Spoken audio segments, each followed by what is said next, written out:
and welcome to the Natural Healing Rail. I'm Jackie Capstick, and today my guest is Dr. Ian Brooks.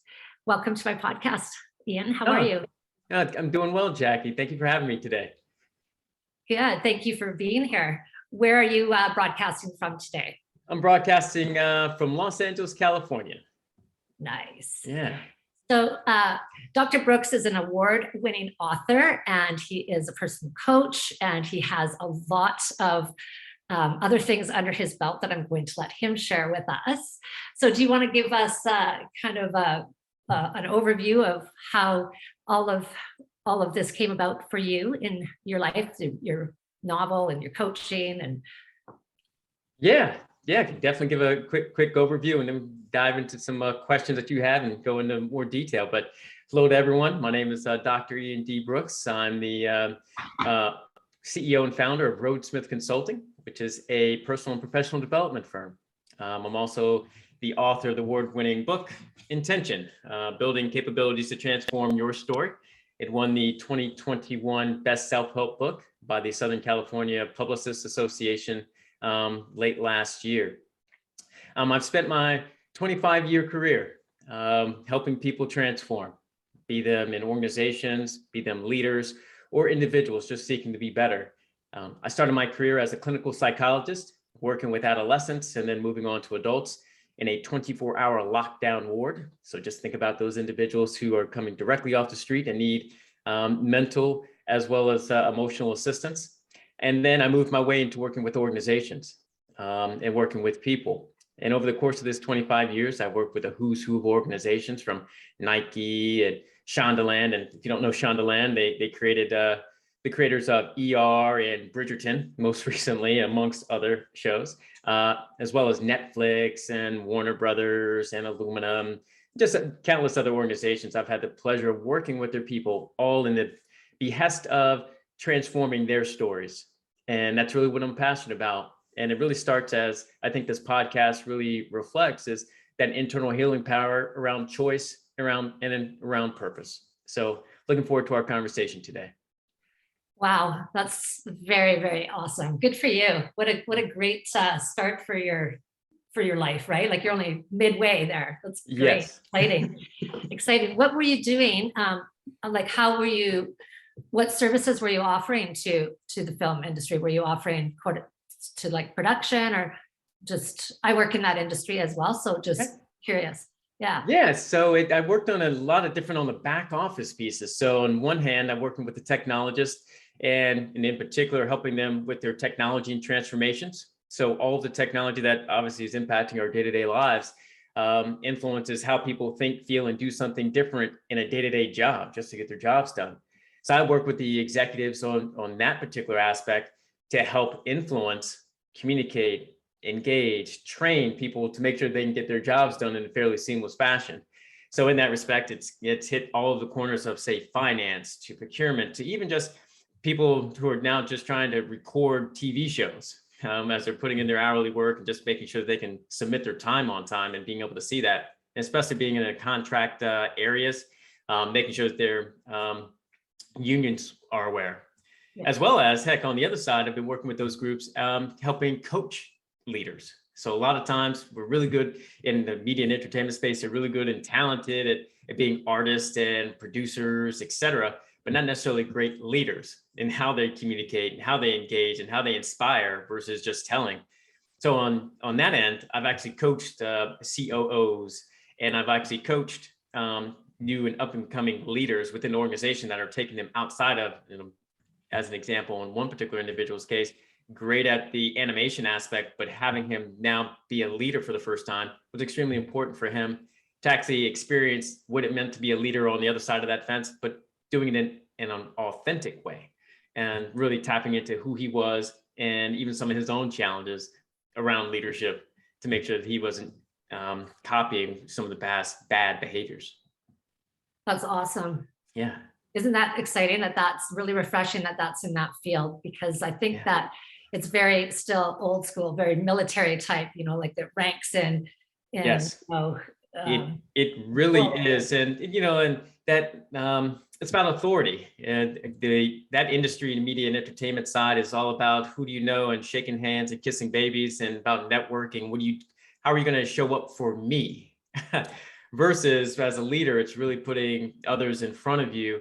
And that's really a different dichotomy. It's a different way of living. It's a different way of experiencing what it means to be an employee and a leader versus an industry historically defined by looks and how are you going to drive my agenda. And so it's really interesting in that respect, to really coach individuals on that level as well, knowing that what got them there today isn't necessarily what's going to get them further tomorrow. Well, and also because everybody seems to want to be alike, or, they seem to set the societal box per se, right? It's great to know that this kind of work is being wanted, like being embraced, and because it's our authentic self, right? Yeah. And it's I think that's really exciting to hear that that's happening. I think that everybody I was fortunate enough to work with was pretty amazing, but I've heard many horror stories through other people that have had different experiences, like in anything, but it's so influential for our whole society, that film industry. And I think that it's exciting that it is taking this kind of approach. It's open and learning to this. Yeah.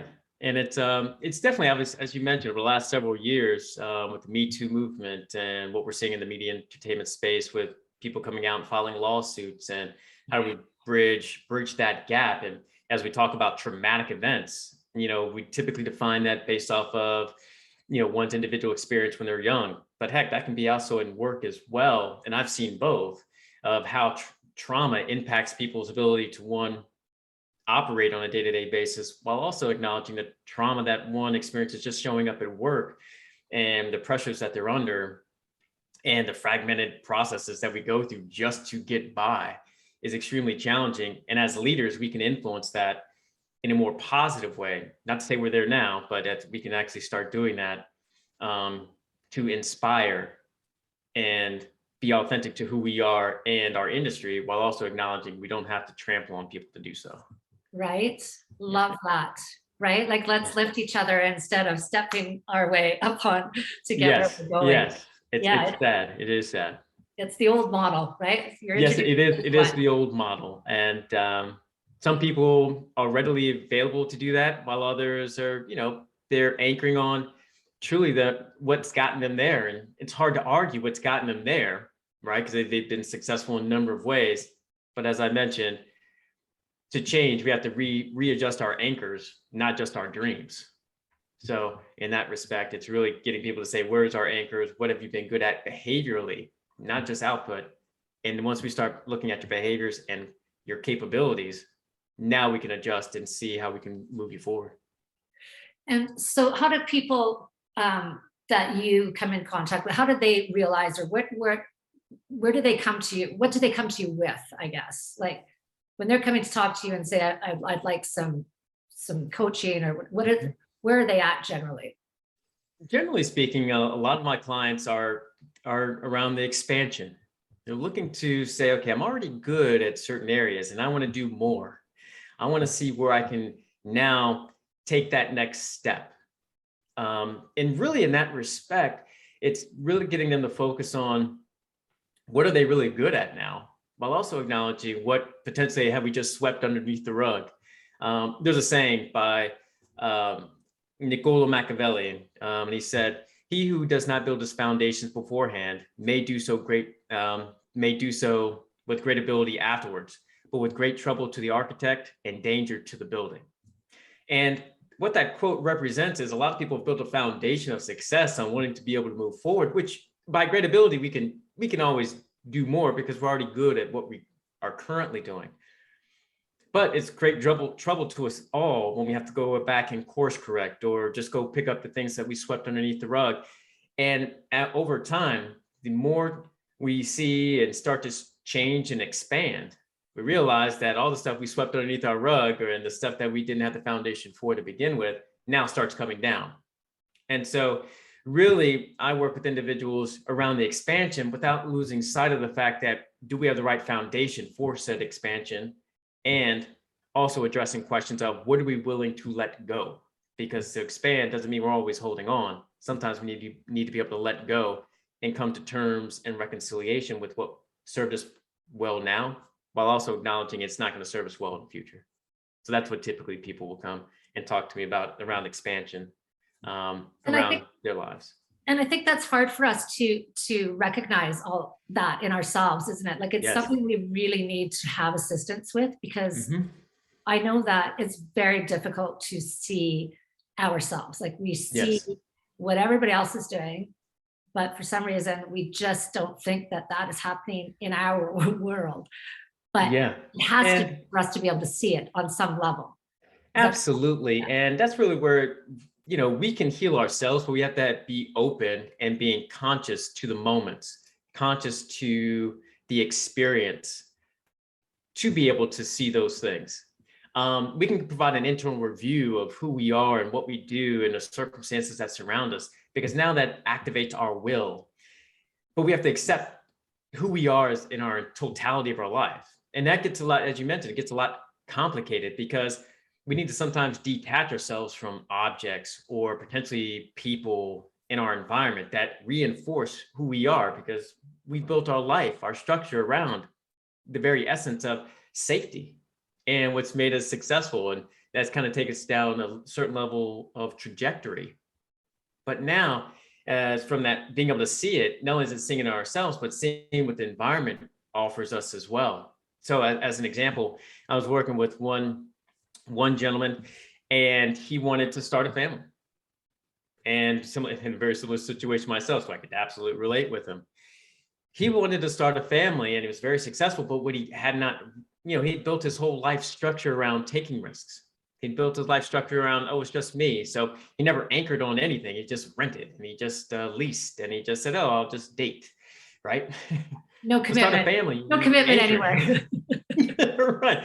Not anchored anywhere. And so you want to start a family, that's wonderful. Now you got to change your thought process on even how you've structured your life, both on how you structured your finances, how you structured your organization, how you work within an organization, how you now interact with how you live.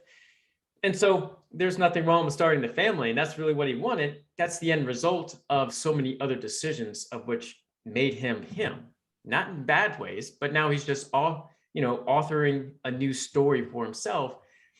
And so we worked together on building a plan around acknowledging who he was, what kind of, what defined family, but also what defines him now, and what were going to be some of the challenges of decisions that he was going to needed to make, and the stability that he needed to say yes to. And what wasn't he willing to do, which is also extremely important, because we often see, I just want a family, and that's the goal, but you're not willing to give up on not renting or not committing to a job or not committing to someone. Well, now we're going to have a little bit of a problem. We can still have a family, but that definition is going to look a little bit different. There's nothing wrong with that, but knowing that going in on what you're willing to do is so important for him. That also meant that in the moment when he started going down this path, recognizing the emotional strain of unraveling. As I gave that quote from Niccolo Machiavelli, his foundation was built on something that was strong for what he needed at the time, but not for where he was going. So when he started unraveling, the essence of who he was to get to something that he found was more important, that caused a lot of stress and anxiety and pressure. And at moments, he'd call me and say, Ian, like, I don't know what's happening. I'm just getting the butterflies. I'm just scared. Is really what it came down to. And that's just part of that transformation process. And to expand, oftentimes, we need to be able to let go. And oftentimes my clients don't go through that level of extreme, but I'm just giving you a picture of which to paint and to see the experience of what totality of what we're asking all of ourselves, myself included, to do and experience when we really say we want something and we're willing to take the steps to achieve it. Well, and I think for myself going through this process as well, it's trust and really trusting that there is something more divine and something larger happening in setting the intention. Power of intention was my favorite book by Dr. Wayne Dyer. So I love the fact that you wrote a book on intention. Yeah. It's so, so powerful, right? I look forward to reading that. But just that whole, I kind of lost my train of thought with that, but just got off on the power of attention there. Well, yeah, it's and just to expound on that and the power of intention, and I harken back to a book by Caroline Myss, which is The Anatomy of the Spirit, and she talks about when there's a level of need when we're actually transforming, that there's terrifying experiences, and there's a certain level of healing that goes in that process, and reconciliation and living into a new space and world. And when we're doing something very intentionally, that takes on a lot different feel. As a result, just as a stat, because heck, I have a PhD, and what use is a PhD if you can't throw out a stat? So that, we make between 2,000 and 10,000 decisions each day. 95% of those decisions that we make and actions we make are unconscious. That means, just think about it. For the majority of our day, we are running on autopilot based off of biases, based off of previous decisions, based off of previous knowns, just to make our life more efficient. And so when we're actually working and operating with intention, we're trying to tap into, and I'm going to say the 5%, which is really not 5%. We're probably tapping into maybe 2 or 3% of that remaining 5%. To do something different, to think differently, and to be present. And that requires some level of our knowns, right? Of the things that we already know and that we hold very, very anchored on, and this is what we do. But there's no area or breadth or space for the possibility in that. When we're tapping into that 2%, we're really tapping into what is our knowing, we know of, but we don't hold ourselves prisoner by. And that's where we start to get into intention and living to a new way and seeing possibilities, both consciously and potentially even unconsciously. Yeah. And so for myself, just letting go of all the patterns, and some of them are generations old, and just kind of finding myself in the mode of a behavior, or my body just kind of is moving, and then kind of think, okay, but that unconscious deep brain that we have, all of us have, it takes that awareness, it takes the consciousness, it takes consciousness to be able to unravel that. And like you said, we're only conscious 5% at the time, and so the intention to be conscious and to ask first thing in the morning for assistance, and to be, or create what it is that we would like to intend, I find for myself is very, very key. Absolutely. It's very key, and it can sometimes be overwhelming in that respect. One of the things that I've learned through working with countless of individuals, and even just my own experience, is that one of the things that we can't have and operate with intention, we can't operate in healing if we don't create awareness. But as important, if we don't feel safe, if we don't feel safe to tell someone, if we don't feel safe within ourselves, just to tell ourselves and to acknowledge what we have and what has happened, or what is keeping us where we are. If we don't feel safe, we will always go through a process of treating an end result less of a milestone and more of an end result. Interesting. Where we stop, because it will hold on to what hasn't, it's going to keep us where we are, but we're just not letting go of anything. But if we don't feel safe, that is the anchor of which one of the things that I try to pull out of my clients, to really feel how safe do they feel, because that is going to directly influence what they will or won't do, what they will actually see or not see. And while in a conscious state, in a moment, like, yes, I want to lose 15 pounds. Yes. What does that now mean? And behaviorally and emotionally And what are you anchoring on? Do you feel safe to do so? Do you feel safe going to the gym? Do you feel safe acknowledging that you now need to change all of these other patterns, as you mentioned? If you don't feel safe, I can almost guarantee you can get you to lose 5 pounds or 15 pounds. That's not the issue. Can you sustain it? Probably not. Are you likely to get 15 pounds in general? Probably not, but we can probably get you there, even if you don't feel safe.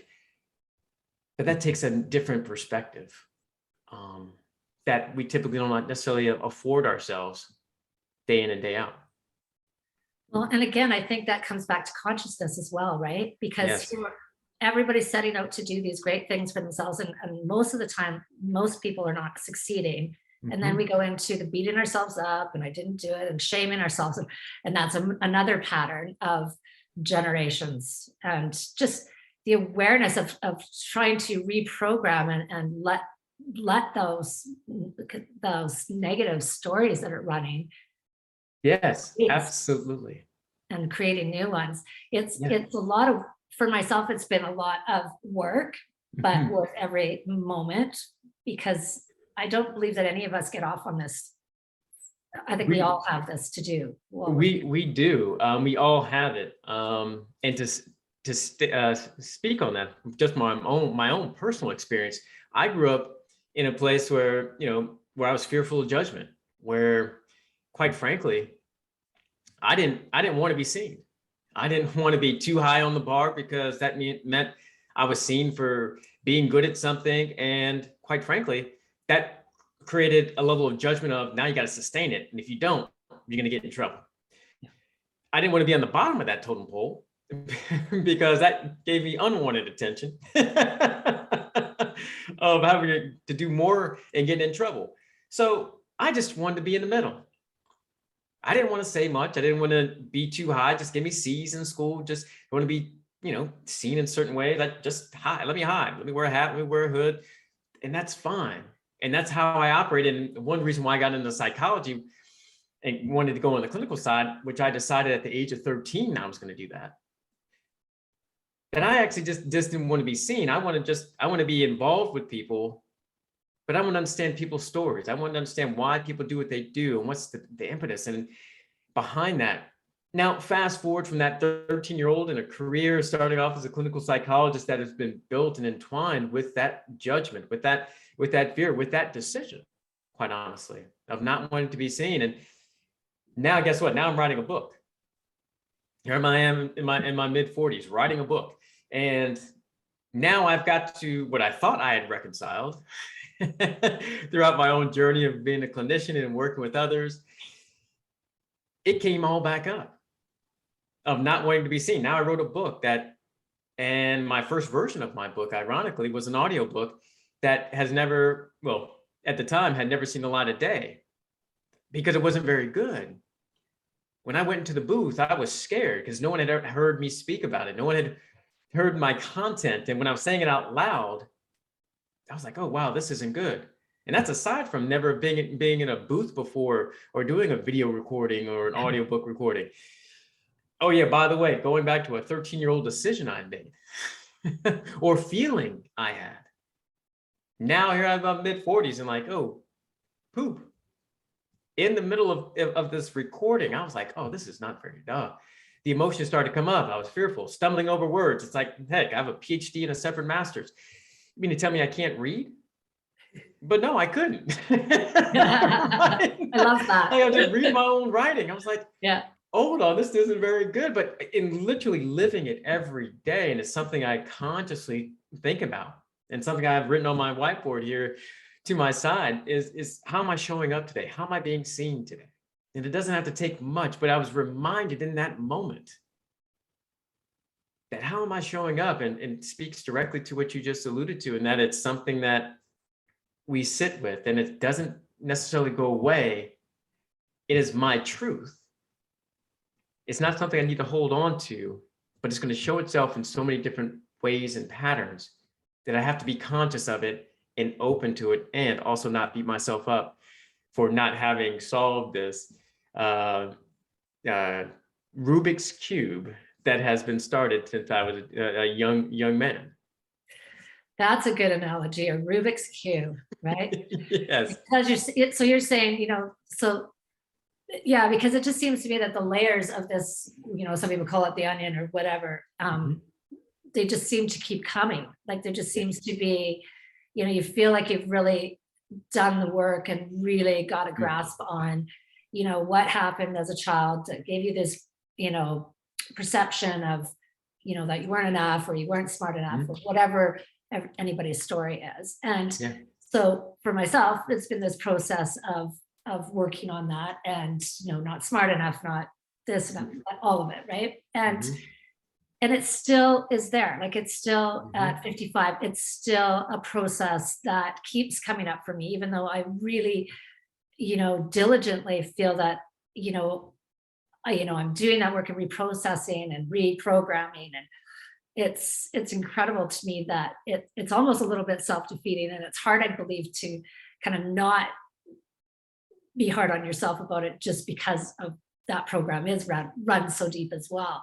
But there's so many, like a Rubik's Cube, things that are interjecting into that one layer. Yes. It's yeah, you can see where people, if they don't have a coach or they don't have somebody who can support them and say, no, it's just this, and you're doing well, you're good, you did this, because for some reason we just can't seem to always give us ourselves that. It seems that yeah, it's sad. And I hope that, us doing this work and putting that out there and really shifts our love for ourselves. Cause that's really, I don't know, it's a sad state of affairs kind of, isn't it? It is unfortunate, and it happens to us all. Yeah, And especially when we're in the moment, and it just hits us without even us thinking about it. It's just that our unconscious reaction. And we really start to feel it in our bodies first. Ironically, before our minds, because we're not necessarily thinking about it, especially when we've put in the work. It's that emotional tie, that nervousness, those butterflies, that trembling, that anxiety, or those, and then it immediately goes to the thought and self-defeating things, and the self-talk and the self-speak. And that's where and then it's in those moments, I know for me, and even when I'm working with my clients, it's stay in that moment and say, thank you. Thank you for acknowledging where we were. Thank you for acknowledging that, okay, this is a point that I am now pressing past. Because when I find myself in those moments, oftentimes it's because I'm pushing towards that boundary that I didn't want to be there before, or based off a historical pattern. So it tells me that this is probably the right place I need to be. So it's, excuse me, thank you for reminding me of that. And it's a function of ownership of that feeling. Not to say it's bad, but it has not served its purpose. It won't serve its purpose moving forward. So thank you for reminding me that this is probably where I need to be. Thank you for keeping me safe from this with this past thought and belief. But we don't need that here. Some places we do. We don't need that here. And that's where the consciousness of going through transformation and really our healing power starts to begin to take shape. I also want to go back to you said a word previously I want to touch on as well. And you said it's genetics. There's a certain level of genetics. So not sure if you're familiar with epigenetics and how genes are passed through. And obviously that's huge. And so acknowledging that from an epigenetic standpoint, we have intergenerational trauma that's passed down that we are unconscious about. yeah, It's that and I think from the research, listening to Dan Siegel and some of his lectures, as well as others, where it's passed down at least 3 generations, where there's trauma that starts off in the mother's when the mother is in the womb of her mother, and that from that anxiety and stresses and that the things that we may be responding to unconsciously, or even potentially the words that we use. I know a gentleman by the name of Mark Boland, who's the author of It Didn't Start With You, also talked about this, where it's even our word choices on how, in the words we use to beat ourselves up, or there's that self-talk and that self-lecture, really feeds into, maybe it's those words aren't applied to our situation or to us at all. It's through our genetics. And so if we sometimes don't acknowledge the fact that our responses are based on our experiences for certain, but there's also a lens of genetics that we unconsciously inherit, aside from just our hair color and eye color and height and, all that kind of fun stuff. There's all this other non-coded DNA, which makes up, I guess, about 98% of our DNA, that really influence who we are, that is unconscious and, quite frankly, keeps us where we are. Because even though we might be conscious of our own experiences, we may be harboring the experiences of those from previous generations that we don't even know about. Yeah. I think that's huge. I think that's really, really important for us to understand that, because it's energetic, right? And it just gets passed through. And lots of times we're feeling all of these things, but we're not really understanding why it's so intense. And I think that that's a really great understanding, is that this could be just the unconscious unknown that is generations old. That's, that needs to be cleared. And it's up for us to have a look at it. We can't, what do they say? You can't, once you see it, then you can't not see it, which is a Right. thing, right? And Yeah. but you have to feel it to heal it as well, right? You Absolutely. have to know what it is that you're working on and have that experience to actually go, okay, I want the clarity of that. I don't, this isn't working. I want, right? So there's just so many, it's so simple, but there's so many pieces to that Rubik's Cube. Yes, absolutely. So many turns. Yeah, it's, and through the process of healing and the process of transformation, and personal development in general, there are so many off ramps on this highway of life and being the best we can,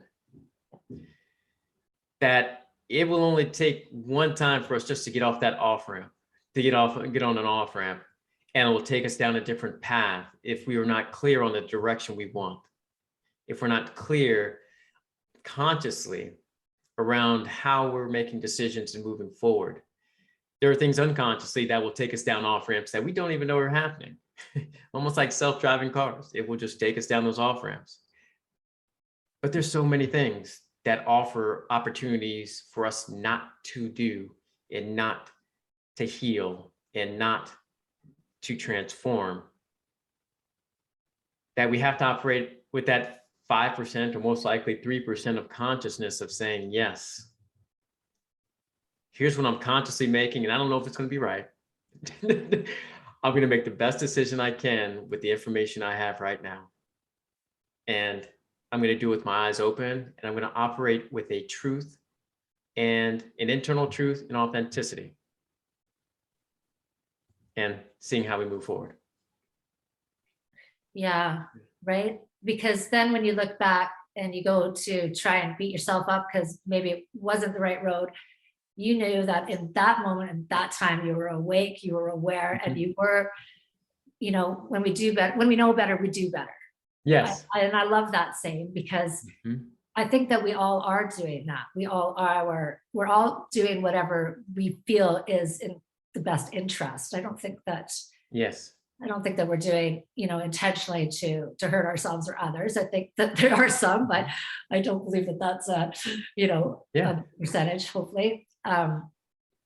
But it's, this is important work. How do people, how do they know if they're going on the right path? Like, what do you share with them for them to know when they're making a decision, whether it's this way or that way? Is there like some tools in your toolbox for them? Yes, there are. And so one of the things I talk about in my book, Intention, is one of the first things, just as an overview of the book itself, I start off with discovery of what is it that you're really seeking to solve. Because what we are presenting problem is oftentimes not the real problem at all. It's just a culmination of other decisions and actions. And really, it's a function of what behaviors and capabilities do we need to now reinforce versus a particular outcome. The second piece, and this is where it gets into how do people know where they're going, is the second chapter is around the principle of you, of understanding who you are, your characters, your history, in a conscious way, not in a judgment way, as much as an acknowledgement of who you are. It also speaks to your environment and what's in your environment that tells you and gives you signs, specifically around what's reinforcing the new you. Sometimes you'll get pushback from the environment that says, no, we want you back here, because your environment experiences you in the way that you currently are versus who you want to become tomorrow. So what's in your environment? And then the third piece in that principle of view is, what are you willing to do? Now, making a conscious choice. That leads into building a plan for that third chapter and piece, because now that you have the foundation of truth of what you're discovering and trying to transform, you're building in the framework of who you are and what you're willing to do. Now your plan is based off of steps that are integrated into your life. Number one, of what are the new behaviors that you're looking to achieve? Secondly, what are you willing to let go? And then the third piece is, how are we redefining success and reframing success based off of not an outcome, but based off of consistency of behavior? Mm-hmm.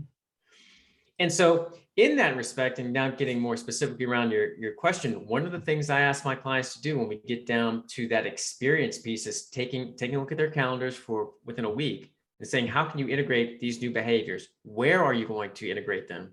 What might be some particular challenges? And at the end of that week, taking time just to step back and process. What did I do? What didn't I do? Notice around actions. Notice it's around behaviors. It's less about, I checked off 5 things and I'm ready to move on to the next 5. It's around, what are the instances that you said that you were actually going to execute this behavior and these new behaviors? Now we're building up success based off of a framework that you can now go back to. One, to say, I didn't do this, so what held you up? Secondly, I did do it, it didn't work. That's fine. We need to try this again. Or the third piece might be, I need to expand. I was already successful this week by doing 1 or 2 things. I now need to expand that to doing it to pick another 5 situations. Instead of just 2, I can pick another 5, brand new, and sustain the 2, pick another 5. So now you have 7 to actually execute this now behavior, or behaviors plural. Success in that term is around building consistency over time, so that we now begin to integrate what's into our life. We can begin to integrate what our new behaviors are and new patterns, and also getting them to focus on what the environment is telling us that's either reinforcing or holding us back. So that's how I work with my clients around their various goals, be it leadership skills, most readily available, but also as one is expanding their life. And in my previous client's case, for him wanting a family, what was the environment telling him to get him right back? In his case, getting all these jobs that really that would make him a lot of money, but were not going to enable him to expand beyond that current isolated, I'm not married or anchored to anything life. He had to change that. So that was what the environment was telling him. And so we had to adjust that and say, hey, that means you're doing good, right? You're saying no to this. You're saying yes to something else. So what is that? And that brings along in checking with, as important for healing any trauma or evolving, it's what are you feeling emotionally? And also checking in with ourselves, because that's extremely, extremely important. So that's how, through the first four chapters of the book, but also how I work with my clients around doing those very activities. Yeah, and so you're building, so they're getting a couple of wins, and then now they're acknowledging that and seeing that, and then they're building on those. And that's powerful for sure. Yeah, and so often we treat our lives like like the old Wile E. Coyote cartoon, right? It's when these Wile E. Coyote is chasing the Roadrunner. I guess the Roadrunner cartoon, where he never used the same contraption twice, yet he only focused on that one Roadrunner, right, as well. Love that show. instead of looking at any other Roadrunner or fine tuning and honing in on one contraption and being very good at that one, he never used the same one twice, and he never chased after a different Roadrunner. We need to flip that script. We need. And so often we find ourselves, because we're not good at something, we're like, oh, the heck with it. Or it's too much, it's too daunting. And that's why I also bring up the emotional side too, because there's a certain weight that comes along with this. And so I would be remiss to not also add, I also talk to my clients of when are they not thinking? When are they not changing? Because it takes so much toll on us that, for the extent that we're changing in one area, we're so drained by the end of the day. It's like, look, I could care less about these other decisions. Like, oh, you want to go out and play till it's 1 o'clock in the morning to your 5-year-old? Hey, go ahead. Right? Because you just don't have the mental bandwidth to deal with that, or the physical bandwidth. So it's like, okay, I don't have time for this. So I don't want that to be the priority at the expense of others. So I think that's also something to acknowledge as well. Yeah, it's good. It's powerful, because I think when we, it is complicated, and it is and we're all so, unique in whatever it is that we are dealing with. But I believe that the collective is we all have that not enough, or we've all perceived something as a young child where we thought we needed to be different than what we were for some reason, and then we go through our whole life experiencing different experiences of that, which then make it more of a truth for us as well, right? And so really just having that knowledge that you're saying, and looking at it and saying, okay, well, you know what? That's not the truth. Because I think what was interesting to me, well, actually really blew my mind, was the fact that, somebody says something, somebody says, oh, did you know so-and-so did this? And you say, wow, well, that's not good. You've now taken that in as a truth. You don't know that that's the truth, but now that's your truth because somebody said it, and you're not even really understanding that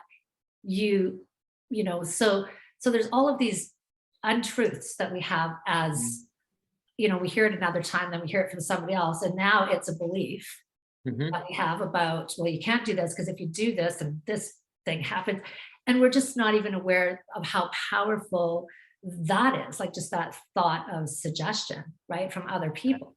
Absolutely. It happens every day of that truth, and that creates our anchor of what's good and bad. And quite honestly, it gets reinforced all the time because people like having boxes. And as we're evolving, as we're healing, as we're experiencing something in the day to day, quite honestly, what's right today may not be right tomorrow. Yeah. And we have to operate in a gray area, and we have to operate in a space of possibility that, yes, it might be good right now. 2 weeks from now, that might be the bad decision just because it feels good right now. Yes, I ate the pizza right now because I wanted pizza. Great. Well, if you want to lose the weight, then I can almost guarantee you a week from now, that probably isn't going to feel all that good when you step on the scale and your goal is to lose weight. Yeah. Likewise for my client who, won the family, taking these contracts. It's going to make you feel good. And yes, you can do this in your sleep, and that's going to be wonderful. Your bank account will look good. You'll feel good about it. However, 2 months from now, when you're still in the same place, let's recognize that that's probably not going to be the place where you're going to be and where you want to be. And now you're going to go back, and this is a decision. These are decision points. And so people are less comfortable in the gray because we need to be defined by titles and boxes and certainty. We need to feel as though that 95%, that's where we need to be, because that's when we can operate unconsciously and just go and do whatever we're going to do because we know. When in fact, when we're looking to heal, when we're looking to expand, looking to evolve, our place is around possibilities, and that's that gray area. And as I often talk about as well, it's about seeking the awkward. And when you're seeking the awkward, when you're experiencing the awkward, that means you're paying attention to it. And more likely to do something else. It's uncomfortable, right? Because it's unknown, because we keep ourselves so busy with what everybody else is thinking about us and whatever we're supposed to be doing next. And we're just missing that whole moment where we can allow that space in for that change. Do you do lots of meditation? Do you have your clients do meditation? Yeah. Yeah. So I'll talk about my clients and I'll talk about what I do. So for my clients, and actually talk about it in my book as well, because I'm a true believer in it, and that is, an opportunity just to pause, process, and reflect. So within the book, I asked the readers after every part, because after every part, I have a list of questions where I want them just to pause where they are, get a quiet space, process what they just read, not offer judgment, not offer it's good or bad or otherwise, but just process, what does this mean for me, whatever that is for me, and reflect on how you can actually use this information moving forward to make it authentic and true to who they are. I actually, when I'm coaching my clients, I actually have them do this activity every week. So when I'm sitting down with them, the first thing I will ask them, that you already know, how did you feel about the week? What did you learn? What did you learn about yourself?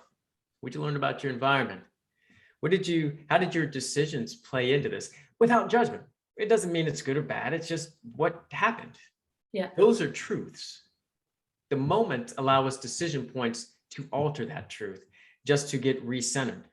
I also talked to them about emotionally. How did they feel emotionally? Because sometimes, for one particular example of a client, he was an introvert and now needed to lead. I think I mentioned him a little bit earlier, although I did not call him an introvert, at the media and entertainment space, where he's a new leader and it's like, hey, really good at what he did, really good at animation.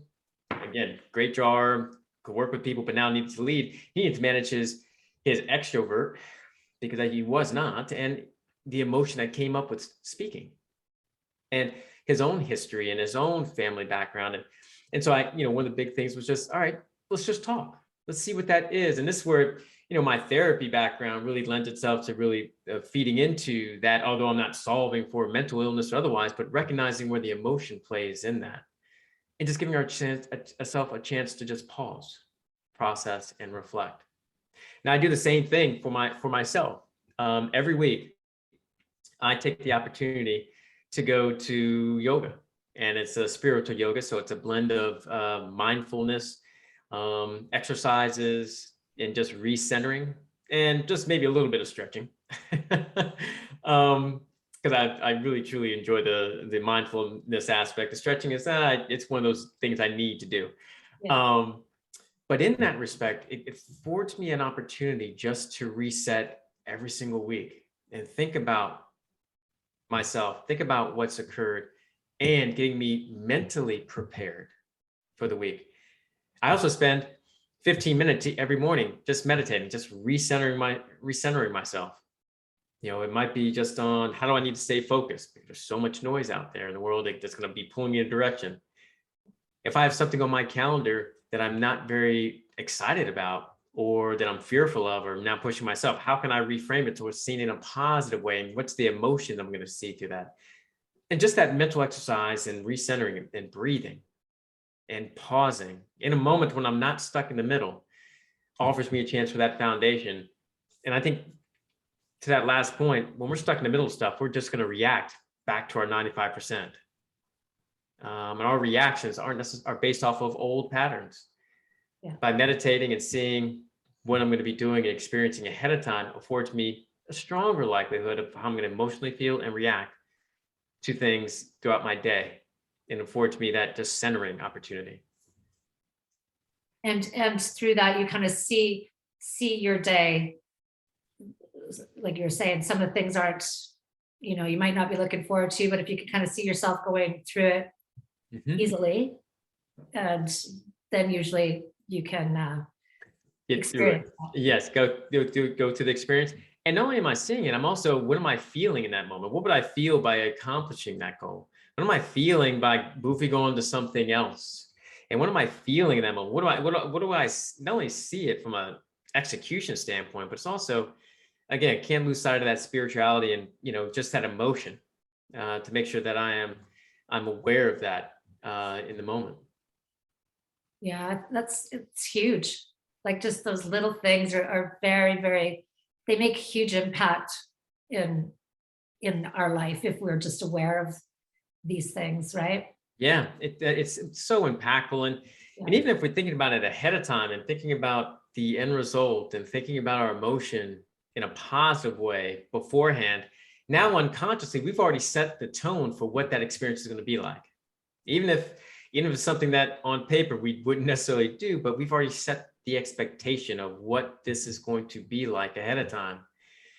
And we can check and adjust that. And it is extremely powerful, both doing it on a day-to-day basis, but also doing it every, as a culmination of the week, to get ourselves out of the moment. Because as we just described earlier, what sounds good in the moment or is bad in the moment could be bad tomorrow or good tomorrow, depending upon how history decides to tell a story. And after a week, we have a history to tell a story on some of those results. Yeah, that's good. You know what? I've not really done that, like kind of done the week. It's kind of like the morning intention, and at the end of the day, what were your wins today, right? And how that kind of builds quite a momentum up. Yeah. But the week thing, I like that, because it's like you say, it's like, okay, so there's your life, really, that you're doing. Yeah. That what you want, is that working, or do I need to get in there and create some new? Yeah. And it offers, I know for me, each week an opportunity to also say, what did I place as a priority?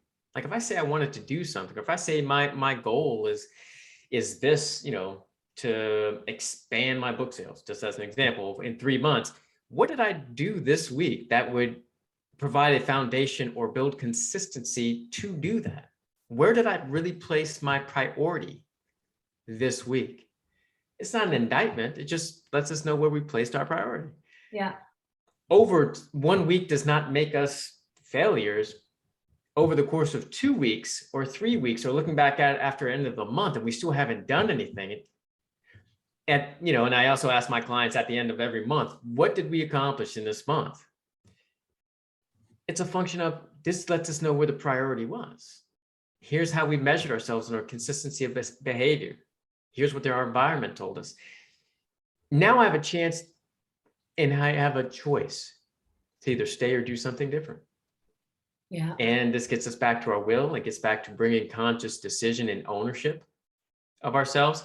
It also lets us know, where am I losing power to my environment or previous patterns that I now need to do something different?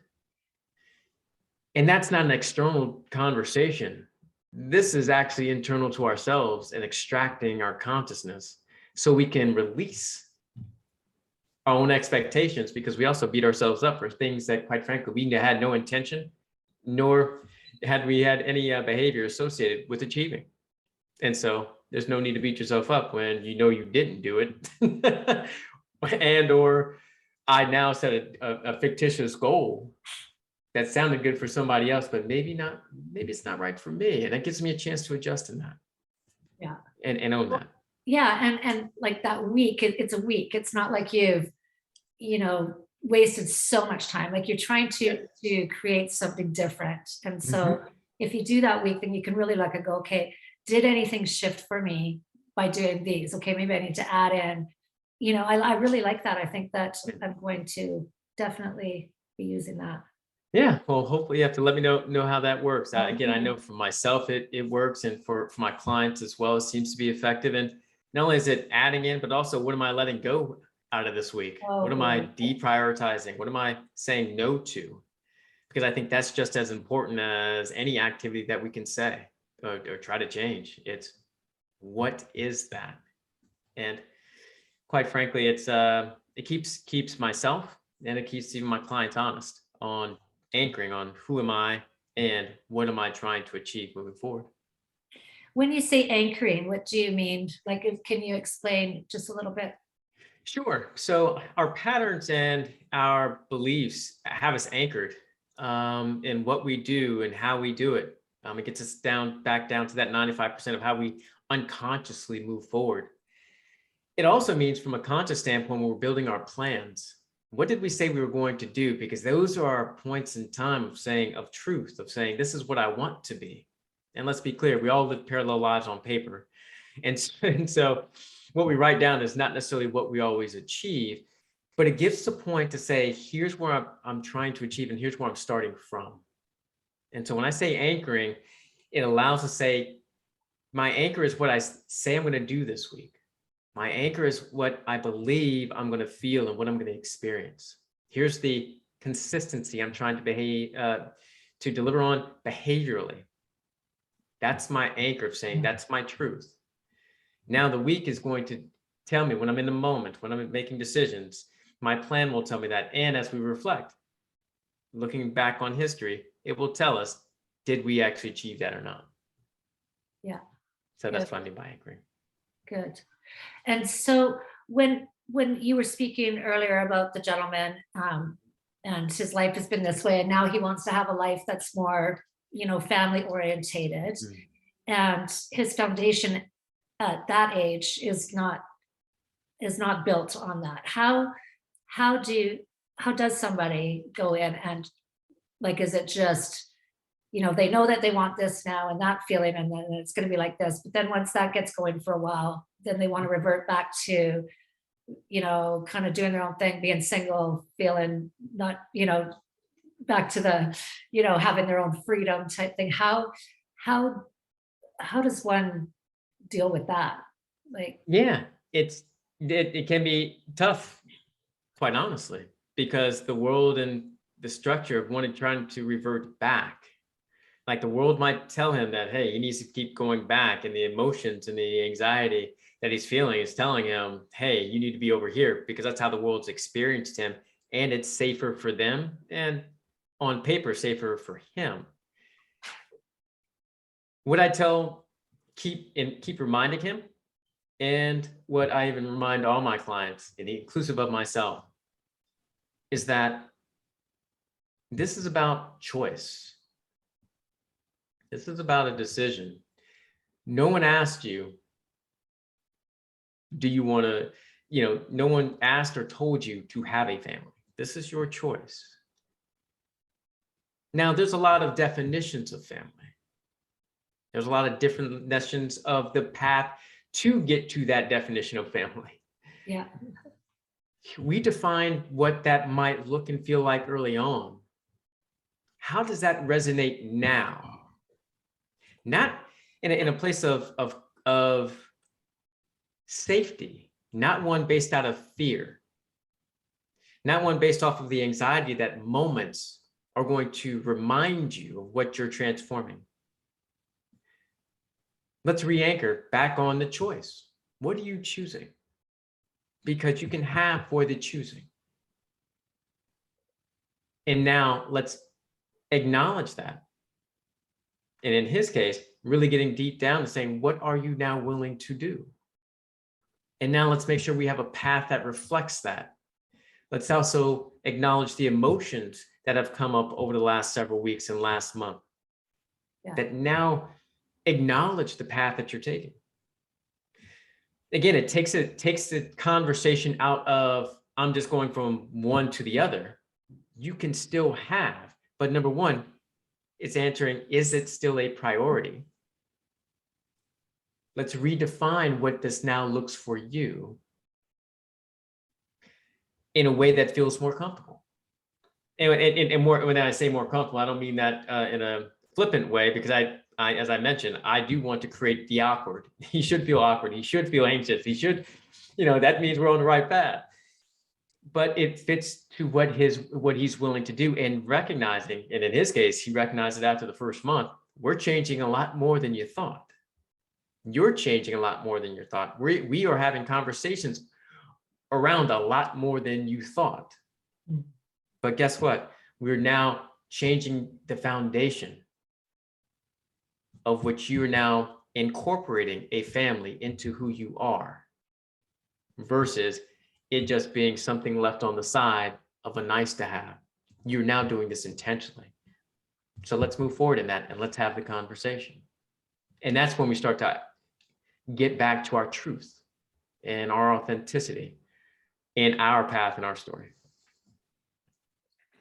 Yeah, it's big stuff. Big stuff you're teaching there, mister. Yeah, it's a lot of fun. It takes time. It's not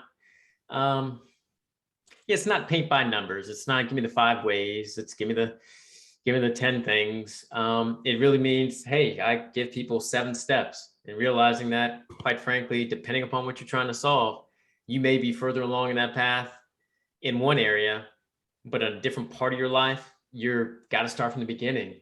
Or better yet, in one circumstance, you're far along, you've done great. And then all of a sudden you go to another circumstance with that same behavior. It's like, oh crap, I'm starting from the beginning because I'm not used to this. I'm not used to this. So it's that ebb and flow, and recognizing that situation, feel, who we are, and even what we're trying to solve it's a zigzag path. I often bring up, it's kind of like Dorothy in The Wizard of Oz. She only had one goal, and that was to get back to Kansas, right? And it just happened to be that the nice witch said you had to follow this yellow brick road and talk to the wizard. That was it. She could not have foretold that she's going to meet the Tin Man, Scarecrow, Cowardly Lion, then had to fight a witch, and then, oh yeah, by the way, she had the shoes on the entire time to actually get home. Life is that way. Like we have a goal in mind, and our plan is our plan, but never losing sight that our path is our path. And that starts with us and having confidence and feeling safe. And our confidence to move forward is extremely important to being able to move forward, and staying authentic. So it's very interesting, deep stuff, and it just takes time. Well, and I think too, like knowing that we do zigzag, Yeah. and to just know that that is a part of it, and that that's okay. Yeah. Right? That, the zigzag helps us, contrast helps us to know that, oh, okay, I don't want that. Right. Yeah. And it helps us to become conscious again, to get refocused, realigned with where we are going. So Yeah. it's all I guess our perception, how we're perceiving, and the story we're putting to the uncomfortableness. Yeah. And And most likely that zag is right where we need to be, because that's where we needed to be. And that's what we needed to learn. That's how we grow. That's where the uncomfortable, that's where the awkward is. And that's how we then zig to zag to go back on track. Yeah. It's those learning moments, because those zigs are experiences we could never have planned for, because we can't plan for everything. And that's why we're focusing on behaviors. It's about focusing on our response, giving ourselves an opportunity to reflect and attune to what we see, experience, and even feel, so that we can zag back on the proverbial path. And that's why how it's so important.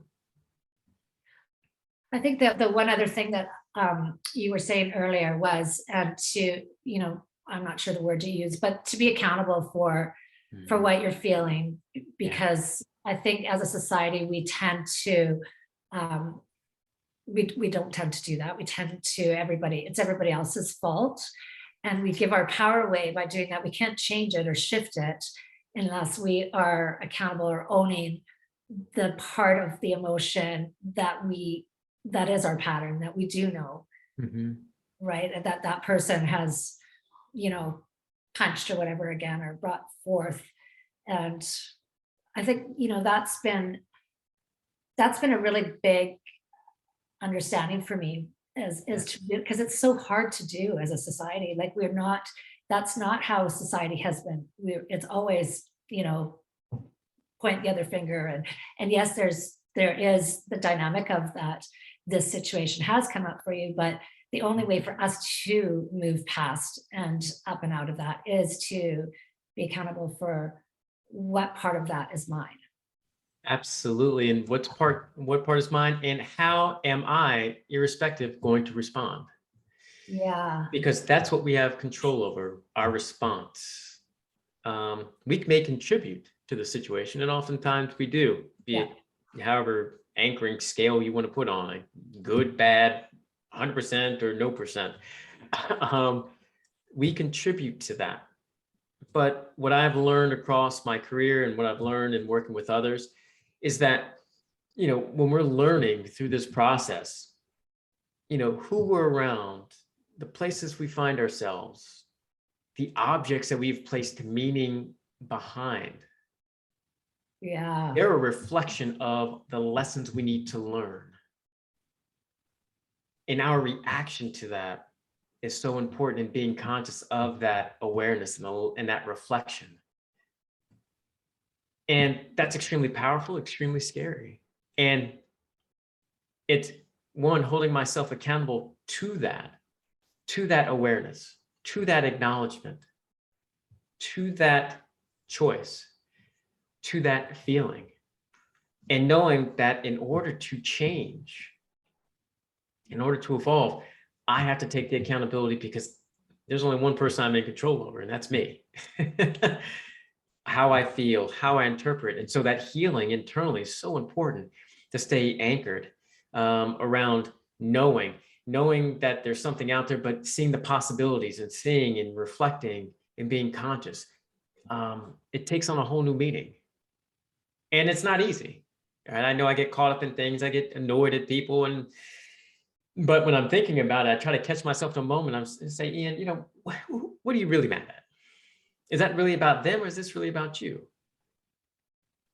And is it because they made this comment and they're a friend of yours, and you've always had them as a friend, and you don't want to hurt their feelings, and now you're just annoyed, so you just started yelling? Like, okay, that's your reaction. That's fair enough.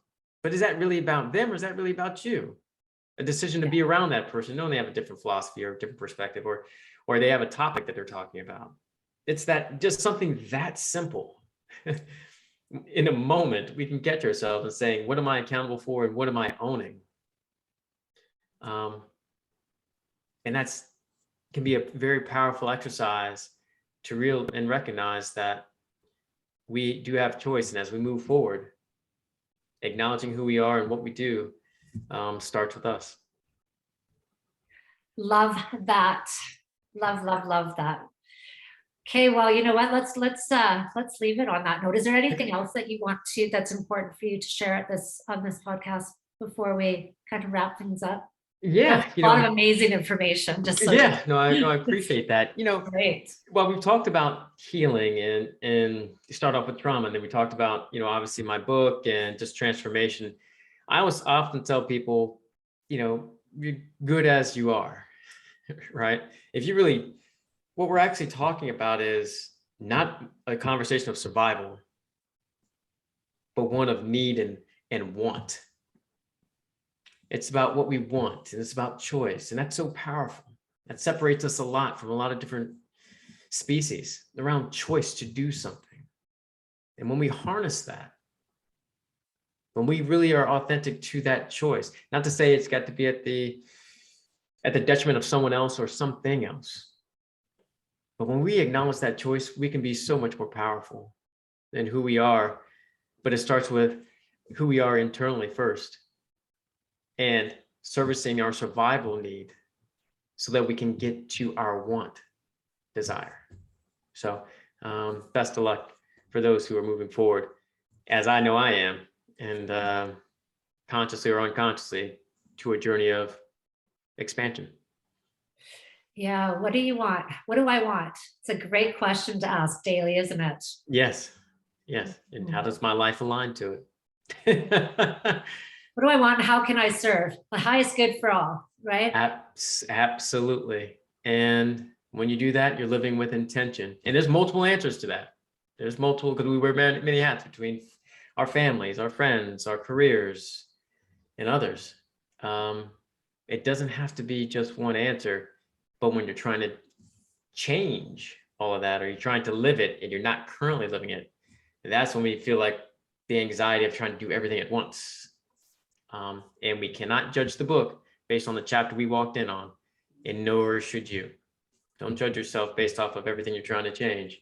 If you're not there yet, take it one step at a time, you'll get there. Oh, I love that. Did you write that in your book? That's a really great statement right there. Love that. Yes, actually, yes, I did write include the book, the quote, "Don't judge the book based on the chapter you walked in on." And that's really the principle of you. Yeah.